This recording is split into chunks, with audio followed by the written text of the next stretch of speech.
I was sitting at a dinner table with my son and his wife, after years of not talking to each other, and somehow, everything felt normal again, or at least it looked normal on the surface. We were smiling, talking like nothing ever happened, like the past didn't exist. Yeah, one of those fake peaceful moments, the kind you don't question, because you're just happy it's there. And then my phone buzzed. I almost ignored it. Unknown number. Nothing special. But something inside me said, check it. So I did. And I wish I hadn't. The message said, get up. Leave now. Don't say anything. I froze. Like, completely froze. At first, I thought, okay, wrong number, prank, whatever. But then my heart started beating faster. Because deep down, I knew something wasn't right. And I didn't even know how right I was. You see, this dinner wasn't just a dinner. It was the first time in years that my son had called me. Years. No calls. No visits. No how are you. Nothing. Just silence. The kind of silence that eats you from inside. So when he called that day, I didn't even think twice. I just said yes. Of course I did. I mean, what kind of father says no to that? Before leaving my house, I stood in my kitchen for a while, just staring at the sink. Same plate. Same cup. Same lonely routine. Every single day. I washed my cup slowly, like I always do, even though it was already clean. Yeah, I know, sounds weird. But when you live alone long enough, you start doing things just to feel something.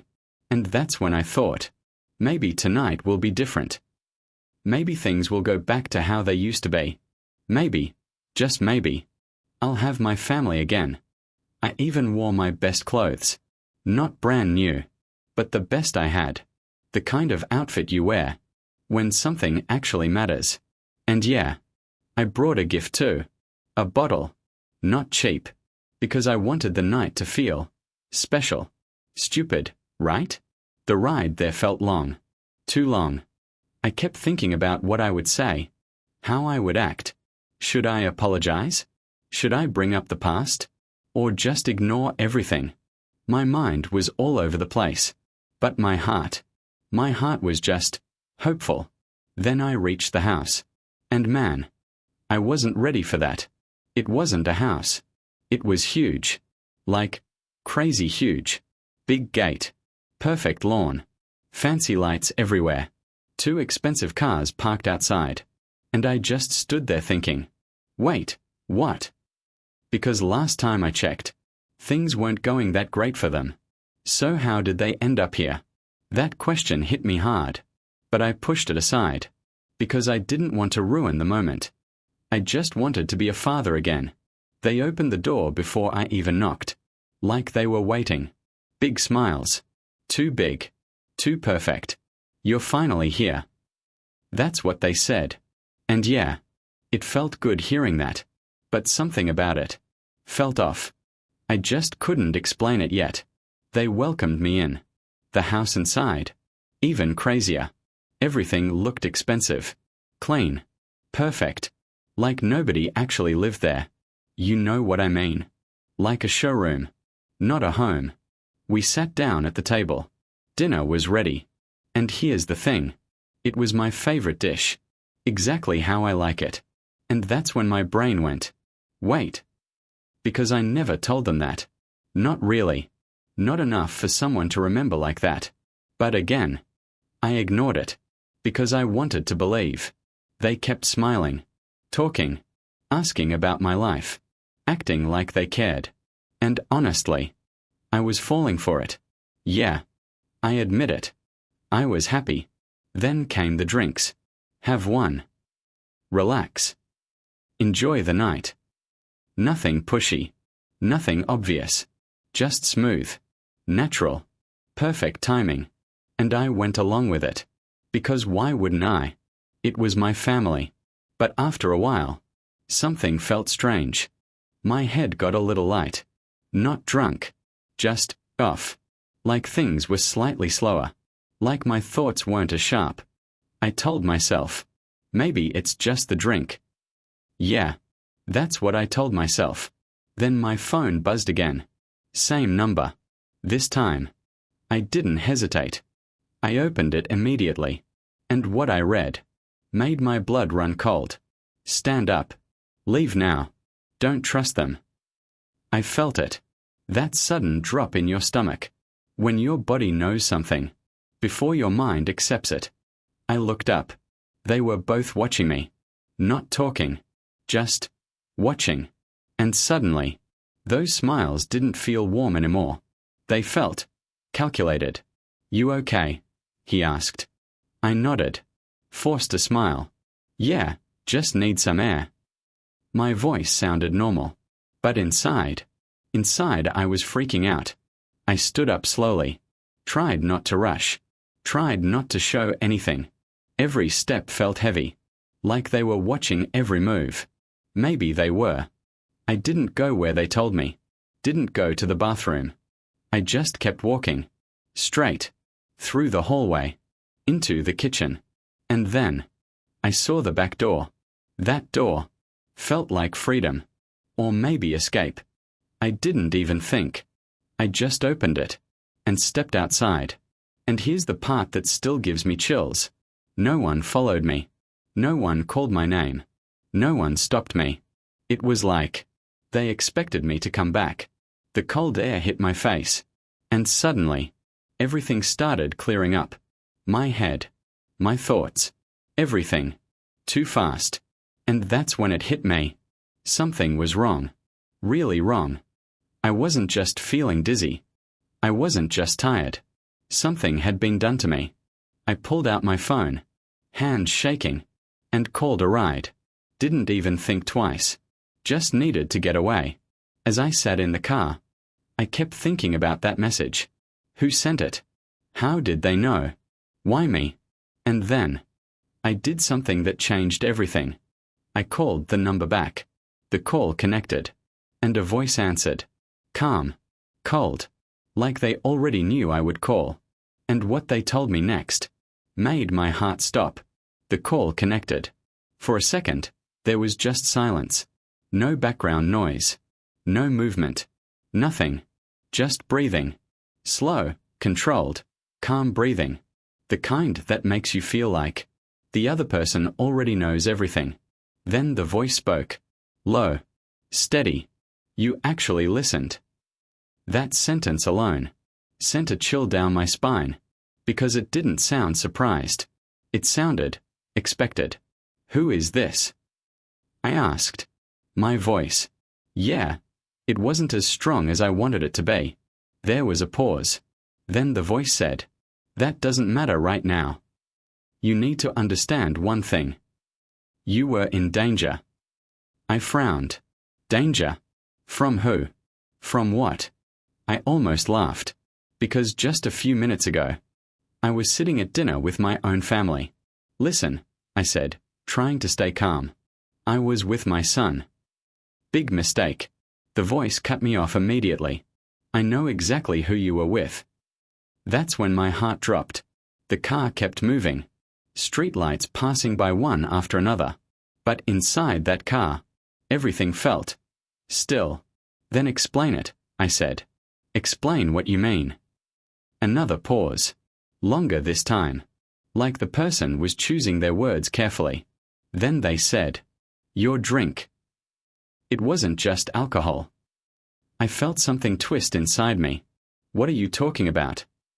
You were being prepared. The voice stayed calm. Too calm. For what? This time, there was no pause. For control. I sat back in my seat, trying to process that. Control? What does that even mean? They added something to your drink, the voice continued. Something that makes you suggestible. Slower. Easier to influence. My mind went straight to the way I was feeling earlier.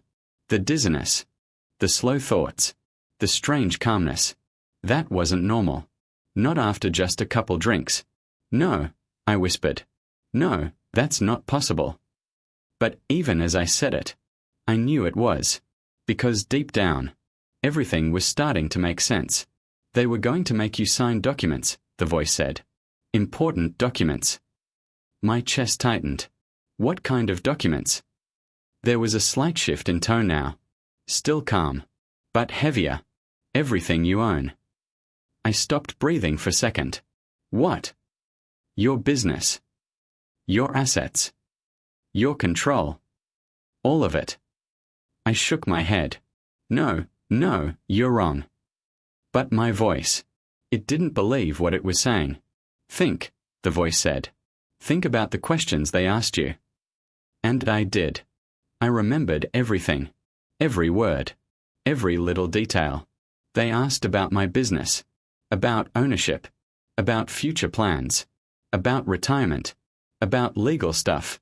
At the time, it felt like curiosity. Now, it felt like preparation. My hands started shaking. They wouldn't do that, I said. They're my family. That word, family, suddenly felt heavy. The voice didn't argue, didn't try to convince me, just said one thing. Desperate people do desperate things. Silence filled the car again. But this time, it was loud. Too loud.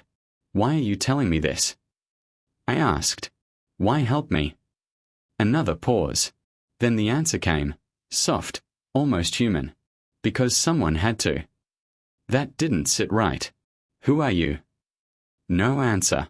Were you in the house? Still nothing. Then finally, you were never supposed to find out. That line hit different. Because it meant one thing. This wasn't random. This was planned. My phone showed missed calls. 3. All from my son. Yeah. I whispered. They know I'm gone. They will, the voice replied. And when they do, they won't stay calm. The driver looked at me through the mirror. You okay, sir? I nodded. Yeah, I'm fine. But I wasn't. Not even close. Listen carefully, the voice continued. You need to protect yourself now. Don't go back alone. Don't trust anything they say. I swallowed hard. What should I do? This time, the answer came immediately. Call the police. That word echoed in my head. Police. Against my own son. I looked out the window. City lights reflecting everywhere. And for the first time that night, I felt something break inside me. Because this wasn't just about danger anymore. This was about truth. And the truth? It was ugly. Do it now, the voice said. Before they changed the plan. My fingers hovered over my phone. 911. Just 3 numbers. That's all it takes. To change everything. I hesitated. Of course I did. Because once you make that call, there's no going back. No fixing things. No pretending everything is okay. And then I remembered something. The way they were watching me. The way they controlled the drinks. The way everything felt. Rehearsed. Yeah. That wasn't love. That wasn't family. That was something else. I took a deep breath. And dialed. Emergency services. What's your emergency? The voice on the other side was calm. Professional. Normal. My family, I said slowly. My family tried to poison me. Even saying it out loud felt unreal. Like I was telling someone else's story. The operator went quiet for a second. Then, Sir, are you safe right now? Yes. But they're still there. Location. I gave the address. Every word felt heavy. Like I was signing something invisible. Units are on the way, they said. Do not return until officers arrive. I looked out the window again. The car kept moving, taking me further away. Safer. But something inside me said, no. I ended the call. Sat there in silence. Thinking. The driver spoke again. Where to now, sir? And that's when I made the decision. The one that changed everything. Turned the car around. Those were the words that came out of my mouth. Before I even fully understood why I said them. The driver looked at me through the mirror. Back to the house. I nodded. Yeah, back there. Even saying it felt strange. Because 10 minutes earlier, All I wanted was to get as far away from that place as possible. But now something inside me needed answers. Real answers. And I wasn't going to get them sitting in a car. The driver made a slow U-turn. Streetlights passed over the windshield one by one, like little flashes of reality hitting me. And every second that passed, my mind kept replaying the dinner. Every smile. Every question. Every little look. And man, the more I thought about it, the worse it felt. "You sure about this?" the driver asked. He sounded concerned, like he knew something was off. I forced a small laugh. "Yeah, just some family drama." But inside I was thinking something completely different. What if the voice was right? My phone buzzed again. Another call. Same number as before. My son. Calling again. And again. And again. 3 more missed calls popped up. Yeah, they were definitely noticing something now. I answered this time. Might as well hear what he had to say. The second I picked up, his voice came through. "Where did you go?" Not angry. Not worried. Just sharp. Like someone asking a question they already knew the answer to. "I stepped out for air," I said, trying to sound casual. "You left without saying anything." Yeah, that tone was changing now. More tense. More controlled. "Yeah, sorry," I replied. Just felt a little dizzy. Silence. 2 seconds. Maybe 3. And then he said something interesting. "You should come back." Not "Are you okay?" Not "Do you need help?" Just, "You should come back." That sentence sat in my head like a brick. Because suddenly, it didn't sound like concern. It sounded like a plan that wasn't finished yet. "Yeah, maybe," I said slowly. "I'm thinking about it." Another pause. Then the voice got softer. "Dinner's getting cold." Dinner. That word again.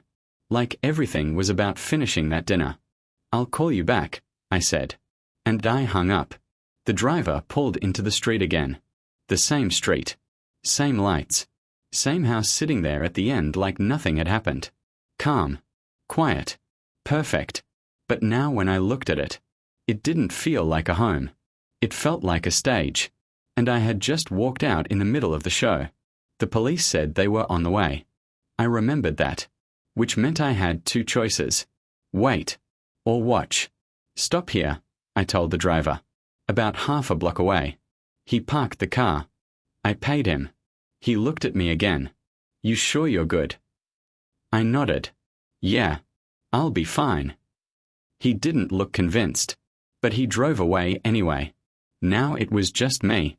Standing on a quiet street. Looking at the house.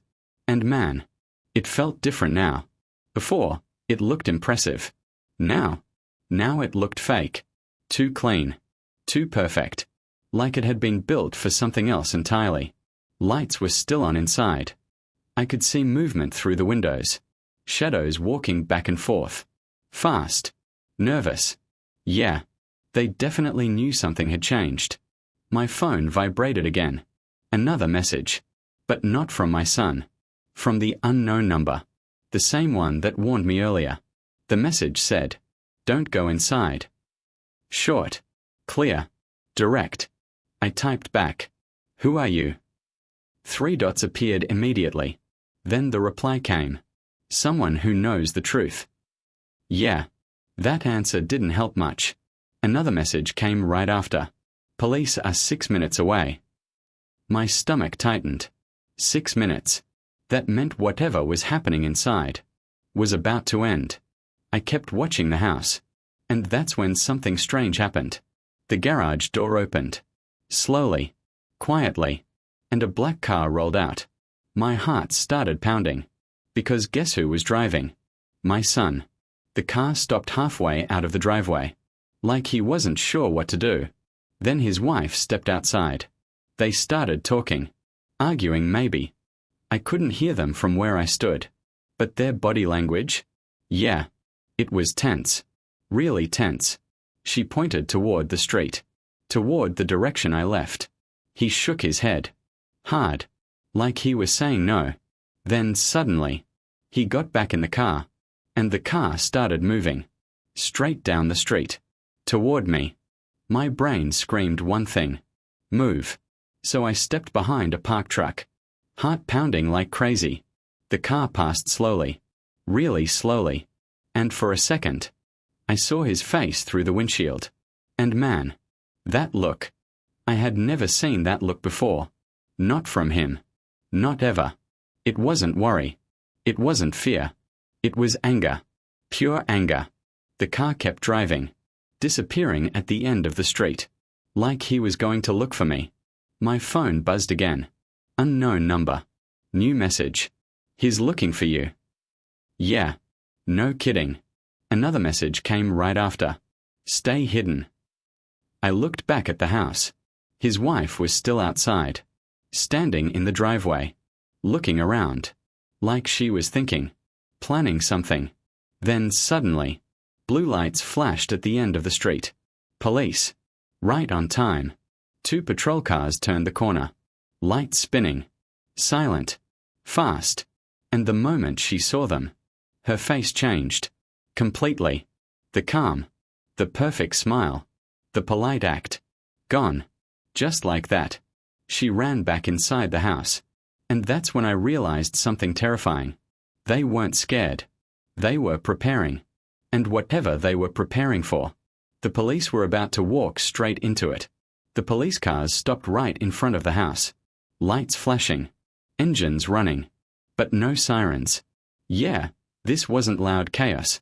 This was controlled. Careful. Like they already knew something wasn't right. 2 officers stepped out. Then another. Hands near their belts. Eyes locked on the house. Focused. Alert. I stayed where I was. Half hidden behind that truck. Heart beating like crazy. Watching everything unfold from a distance. The front door opened. Slowly. And she stepped out again. But this time, she looked different. Calm. Too calm. That fake smile came back. Like she flipped a switch. Just like that. She started talking to the officers. Hands moving. Explaining something. Acting normal. Yeah, she was good. Really good. 1 officer nodded. Another one looked past her. Inside the house. Like he was trying to see more. Trying to read the situation. My phone buzzed again. That same number. Another message. Watch carefully. I swallowed. Yeah. I was already watching. Couldn't look away even if I tried. One of the officers stepped forward. Said something I couldn't hear. But I saw her reaction. Just a tiny pause. Less than a second. But it was there. That's when I knew. She wasn't as calm as she looked. The officers moved inside. One by one. Slow. Careful.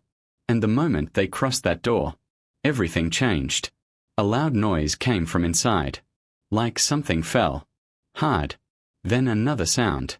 Fast footsteps. The officer at the door turned immediately. Hand on his radio. Calling something in. My chest tightened. This was going bad. Fast. More movement inside.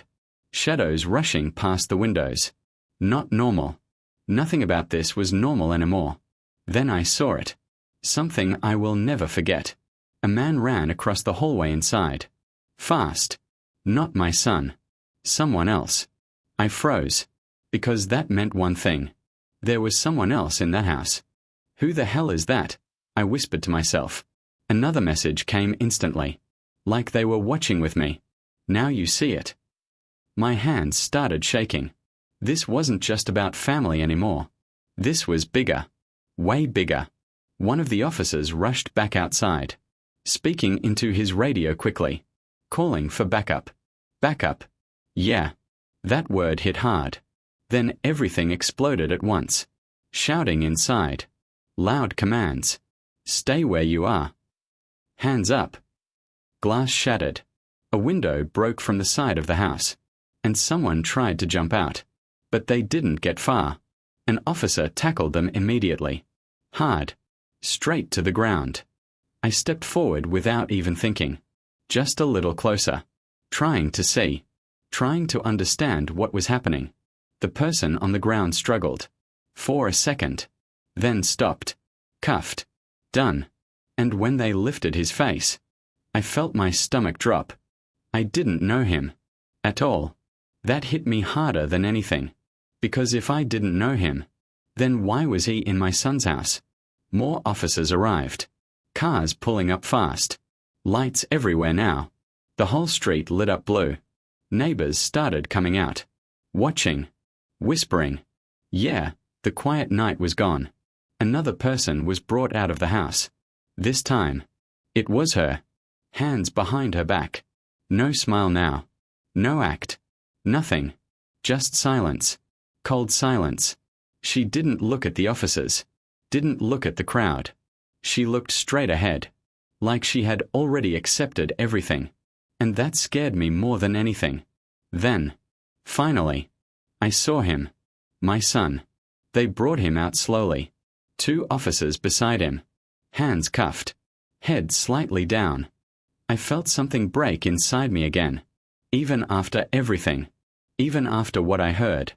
What I saw. He was still my son. He looked up for a second. And our eyes met. That moment. Yeah. That moment stayed with me. Because there was no guilt in his eyes. No regret. Nothing. Just frustration. Like something didn't go the way he planned. And that's when it hit me fully. This wasn't a mistake. This wasn't pressure. This wasn't desperation. This was planned. My phone buzzed again. One last message. From that same number. It's over. I stared at the screen. Then typed back quickly. Who are you? This time. No reply. No typing dots. No message. Nothing. Just silence.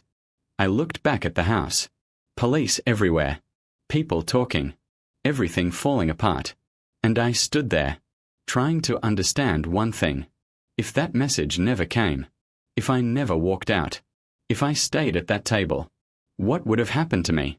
I stood there, frozen, watching everything fall apart right in front of me. And still, my mind couldn't fully catch up. Police lights flashing everywhere. People whispering. Doors opening, closing. Radios crackling. And me. I was just standing there, trying to understand how my life flipped in one night. One of the officers finally noticed me. He walked over. Slow. Careful. Like he already knew who I was. Sir. I looked at him. Yeah. You the one who made the call? That question hit different. Because saying yes meant accepting everything. I nodded. Yeah, that was me. He studied my face for a second. Then asked quietly, Are you hurt? I shook my head. No. I left before anything happened. He exhaled slightly. Like that answer mattered. Good, he said. Very good.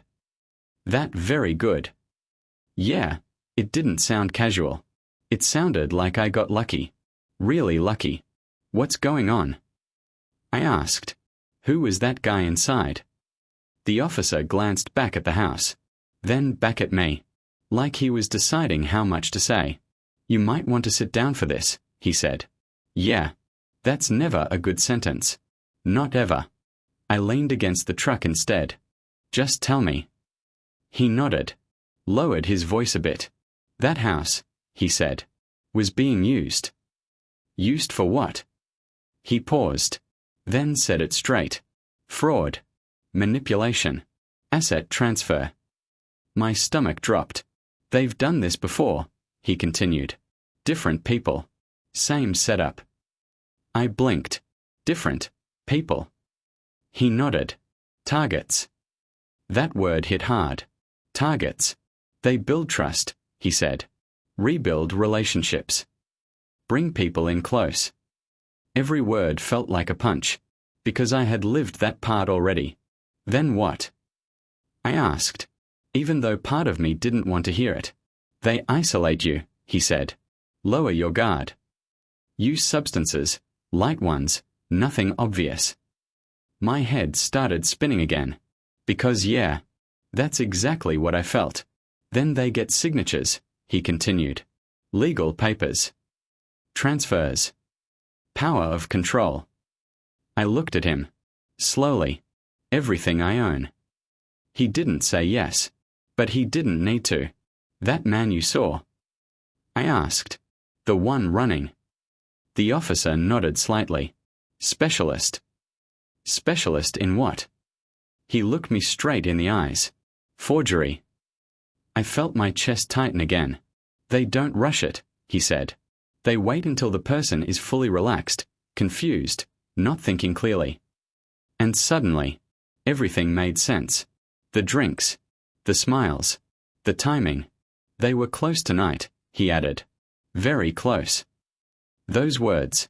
Yeah. They stuck. How long? I asked quietly. How long have they been doing this? He hesitated, then said, Long enough. I looked back at the house, at the people being moved around, at the life I almost lost control of, and my son. I asked, voice barely there. The officer didn't answer right away, then finally said, he was involved. Not forced, not tricked, not pressured. Involved. That word broke something inside me. For real this time. Because there's a difference between someone making a mistake and someone choosing it. I nodded slowly. Didn't say anything. Because what do you even say to that?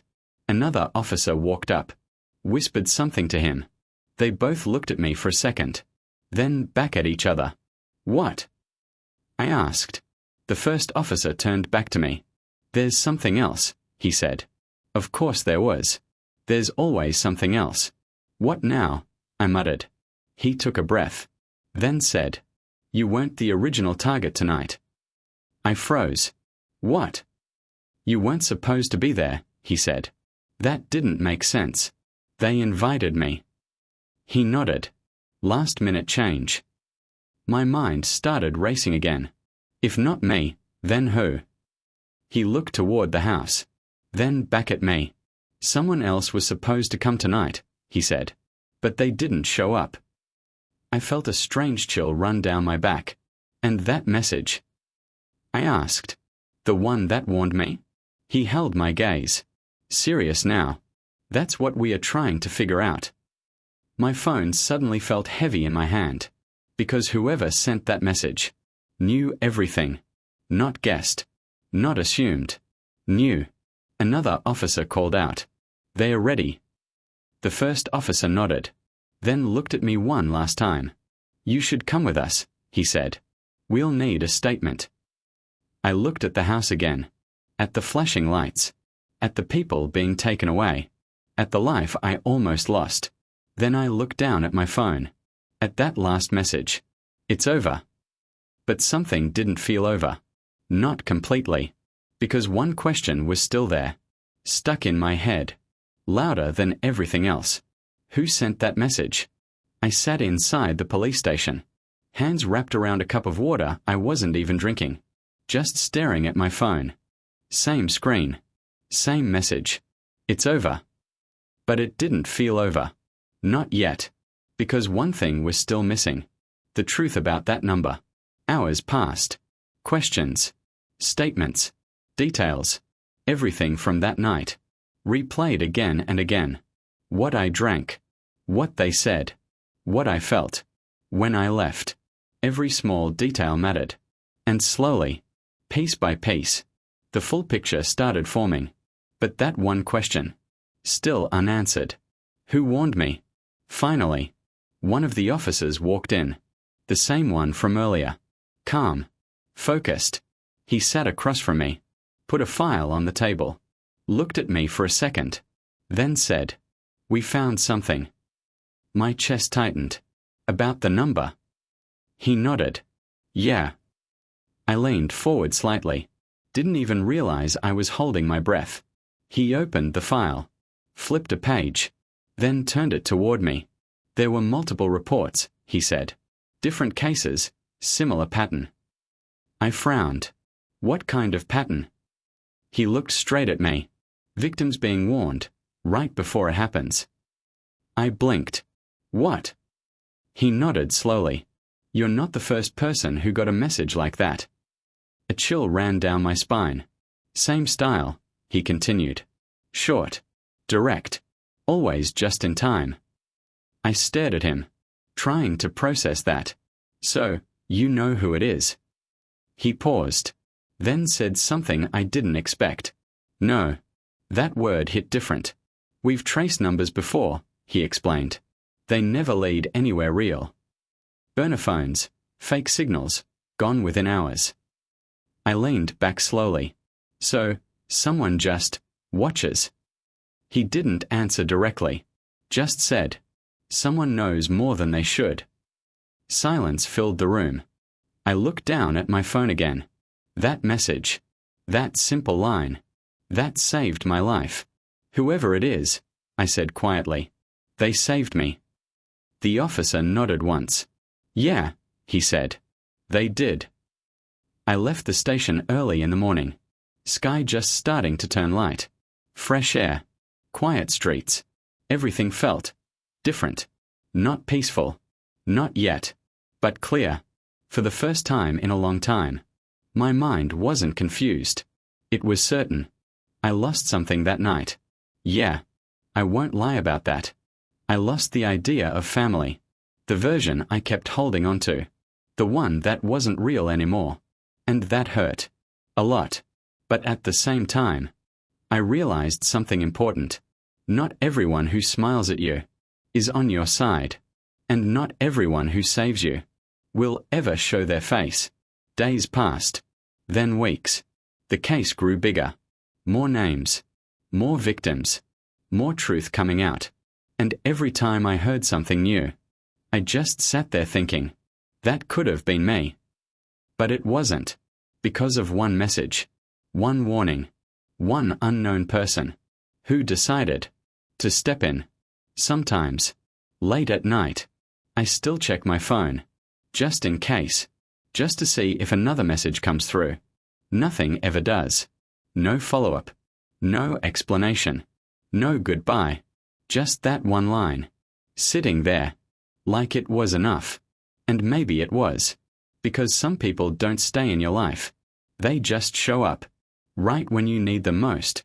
And disappear. And honestly, I've stopped trying to find out who it was. Because whoever they are, wherever they are, I'm alive because of them. And sometimes, that's all you need to know. So yeah, that night changed everything. But it also gave me something back. My life. If this story made you feel something, don't forget to subscribe. Because some stories aren't just stories, they're warnings.